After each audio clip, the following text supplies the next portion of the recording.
اللہ الرحمن الرحیم۔ گزشتہ درس میں غسل کے مکروہات بیان کیے تھے، اور آج کے اس درس میں جن صورتوں میں غسل سنت ہے وہ بیان کی جائیں گی۔ سب سے پہلے جمعے کے دن نماز جمعہ کے لیے غسل کرنا یہ سنت ہے۔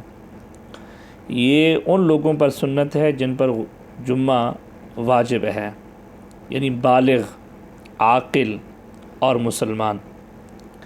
ان تین طرح کے لوگوں پر غسل سنت ہے، اور نابالغ بچے پر بھی نہیں ہے، اور جو مجنون ہے اس پر بھی نہیں ہے، پاگل پر بھی نہیں ہے، اور کافر پر بھی جمعہ کے دن غسل کرنا سنت نہیں ہے۔ نمبر 2، عیدین کے دن فجر کی نماز کے بعد غسل کرنا سنت ہے، اور یہ بھی ان لوگوں پر سنت ہے جن پر عید کی نماز کیا ہے؟ واجب ہے۔ اور نمبر 3، حج یا عمرے کے احرام کے لیے غسل کرنا بھی سنت ہے۔ اور اسی طرح نمبر 4، حج کرنے والے کو عرفہ کے دن بعد زوال کے غسل کرنا سنت ہے۔ تو یہ کل 4 جگہیں ایسی ہیں جن میں غسل کرنا سنت ہے۔ اللہ عمل کی توفیق عطا فرمائے۔